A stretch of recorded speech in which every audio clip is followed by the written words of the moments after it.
Well, the big betting race today with Hollywoodbets is undoubtedly the Cambridgeshire, and of course this provides the first leg of what we call in the UK the autumn double, linked with the Cesarewitch, which is run back here in a couple of weeks' time. And I'll be looking at the Cambridgeshire in just a few moments. It is a wonderful card, this, laced with Group 1s, one of which is race 2 on the card, and this is the Tattersall-sponsored Cheveley Park Stakes, in which I'm going to give another chance to True Love, trained, of course, by Aidan O'Brien.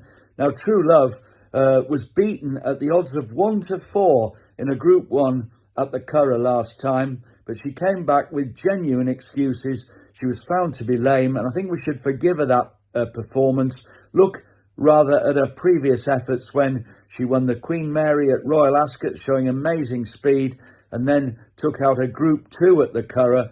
She's a filly, I think, with classic pretensions, and she can show that today. True Love to bounce back in the Cheveley Park and enhance her claims for next year's 1,000 guineas back at this Rolling Mile. Well, in race 1, which is the Group 2 Royal Lodge Stakes, I'm looking here at Godolphin's runner, Pacific Avenue. Well, he blundered at the start in the Solario Stakes at Sandown. It wasn't the best of beginnings in that race for him, and all looked lost. But he did travel up like a good horse in the home straight, and going into the final furlong, actually challenged, looking like he could win. In the end, he was just edged out into 4th when you could have thrown a blanket over the principals. I think in retrospect, that was a very good run indeed by this grey, who can bounce back. I know he's well regarded by Godolphin. They had a nice 2-year-old winner here earlier in the week, and I think that Pacific Avenue can add to their laurels. Well, looking at the Cambridgeshire, most of the horses I fancy in this are indeed 3-year-olds, and they include Fort George, who's a very consistent performer indeed for Ed Walker, and a favourite of mine. I think he can definitely get into the action at the finish. But one at a big price that lures me is Jack Shannon's runner, Urban Lion. Now, this 4-year-old really does have a ton of ability. It's just the question of whether everything can drop right for him.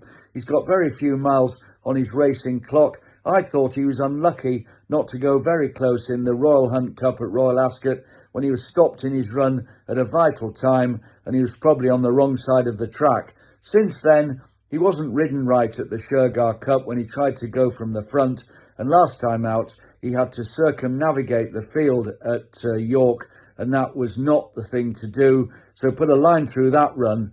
Urban Lion here could be a different proposition in a different type of race completely. Let's hope that he can show his best, because I know that he's a good horse. He just has to go and prove it, and he's a massive price today, a big double figure one with extended places each way. Urban Lion, but I'll certainly have a saver here on Fort George in our first leg of the autumn double, the Cambridgeshire.